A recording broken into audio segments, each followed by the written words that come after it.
Anjan, thank you so much for joining us live right here. I know that the government wants to come out with guidelines. The NRAI says that right now it's totally legal to have service charge. But why don't you folks include service charge, the various metrics in your pricing? Many of you say we use it for crockery replacement, table linen, dry cleaning. It should be part of your prices and leave the tips and gratuity to the consumers to decide. Now, there is a standard practice all over the world. Service charge is actually decoded as gratuity all over the world. Unfortunately, here in India, service charge has not been understood because a 10% of the total bill to be paid to the servers is a part of an understanding, not written understanding, which has been there, and by and large, we expect the service to be good and the food to be good. Now, they have all the rights not to pay because everywhere we've written it, discretionary service charge. By anybody who wants to refuse and says that, no, I don't want to pay, we don't charge, we take it, give it back to them. And this has been the practice here. There's no compulsion. And I think there is an ambiguity of that. We are not doing it as a compulsion that you have to pay. But this money, I don't know who's using it for crockery, cutlery, is going to the boys who are working there. Because it's either tips or service charge.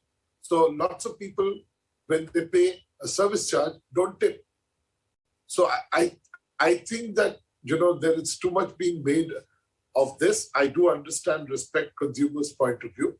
But this is a very simple Anjan thing. Chatterjee, there's a very famous movie called Reservoir Dogs. It's a Quentin Tarantino movie. And the reason I'm asking this is because one of the opening scenes is about this, where they're saying, you don't tip the guy in McDonald's. Why do I have to tip the guy in the restaurant? You think the guy in McDonald's doesn't work as hard? And it's an opening scene. They talk about this. And I'm always reminded of that. So it's okay to not tip at QSRs. It's not okay there. But, at a specialty restaurant, or Calcutta, etc., you expect it. My point again, it should be optional. That 10% example that you gave in London, US, etc., it is optional. The servers sometimes come outside the restaurant and say, hey, you only gave me 8%, why don't you give me 10%? And the diner says, I wasn't happy. And it's left at that. You see, this is like a full service restaurant and a QSR. In a QSR, you're just giving the food, handing it over from the counter. When you are on the table, full service, I'm sure you understand the airline parlance. So it is, I'm not saying, this doesn't happen in India, which what happens in the US, not in the UK, because we run Chaurangi in UK. So I can say this to you with conviction, nobody runs after the customer that you did not. It's the other way around. If someone says, no, we will not pay, lots of people don't pay, this rejection. We have almost 4%, 5% rejection, which we have accepted. But this money is going as brackets, gratuity, or tips to the boys. So all we will sacrifice is if the 10% goes away, we will sacrifice this money. They will have to sacrifice this money. And, we really don't know what would be the narrative for us to talk to them. But Mr. Chatterjee, just to put things into perspective, whether this becomes mandatory or optional, that's not for us really to decide, even though it does impact all of us. But tell me, as a restaurant or as a restaurant chain, how does that impact your life? If it does get removed, is it going to have any balance sheet impact on you? Is it going to impose pressure on your costs, your margins, or anything else? I think I just said that it is the money which is going to the boys. It is money, it's a part of the trunk which is going into towards the payment to be paid to them. There is, in our case, we made it very transparent and clear. So the boys, it has nothing to do with the PNL, it's nothing to do with our, working on the cost. This money will not be taken by these boys. So, in fact, we've been trying to work it out that we know there is an anticipation. So we are, talking to the boys as to what do we do. And because if there is no service charge, they don't get it. How do we give it to them? So they will get the tips. So the whole thing will become that service charge will turn into tips as gratuity.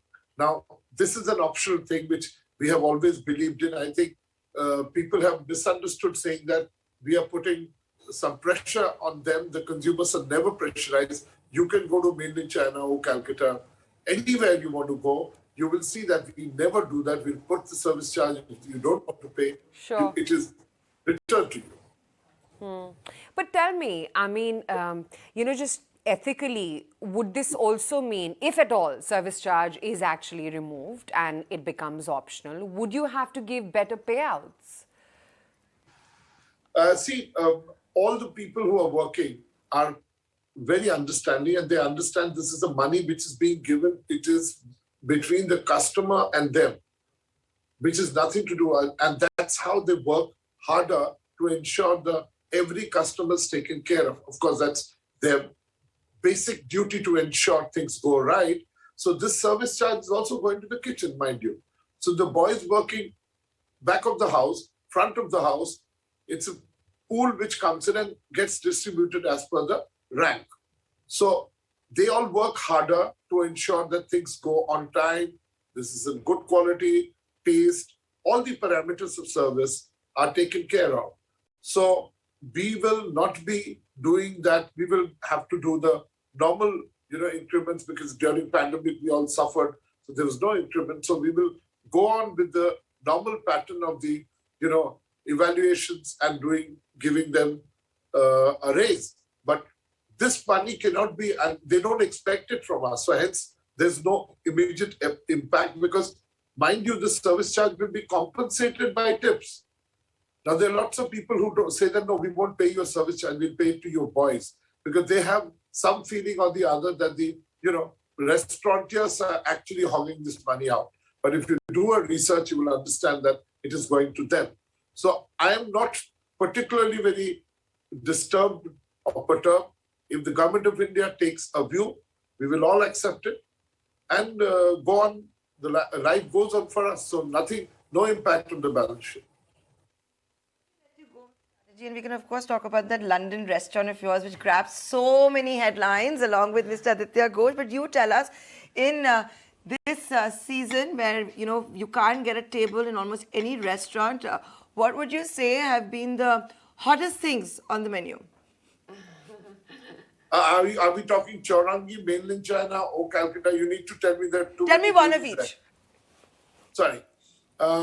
Mainland China, for sure, we've just, we've focused on vegetarianism and vegan food. So there are a few things which are in the form of we'll be mixing, because the whole Oriental space is not just Chinese now, as you know. So we also have a mainland China Asia kitchen. So we're trying to merge a lot of these Chinese sauces like the sriracha. So there is a sriracha flavored pan-fried vegetables, which is flying off the shelves, which is coming. And I don't know if you know that I'm a chef, qualified chef who doesn't, cook every day, but surely contribute, because that's a passion you drive.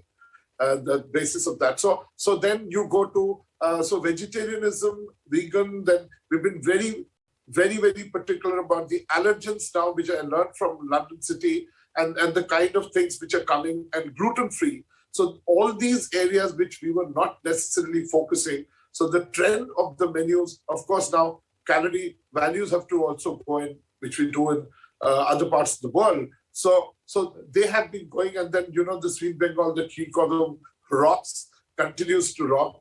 And we have Calcutta, where you have the Shoshibata March or the Bandhuraj March. So these are heroes of that. And then I will tell you, since you're talking about London, both Aditya and myself were surprised, which was my original conviction, which he actually came along with, that the regional food is here to stay.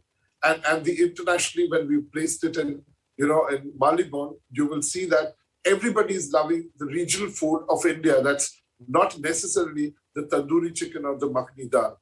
No offense. Tikka masala. No chicken, not chicken tikka masala. No chicken tikka masala. We can't wait to try. And you have to Chola cook Mealy. us this gluten-free Chinese. Chinese, I'm yeah. quite intrigued. We are far away. Next interview in your kitchen. Sweet Bengal. No, next interview in the kitchen where he's going to make us gluten-free noodles, whatever that might be. Yeah, we're far away from it, but we're experimental and we'd love to try vegan Chinese. Terrific, fantastic. So I will make sure that it is done. Done. Lovely. We'll hold you to it. All right. Thank you so much, Mr. Chatterjee. From dishes to service charge, we've really discussed everything, and good to have your perspective.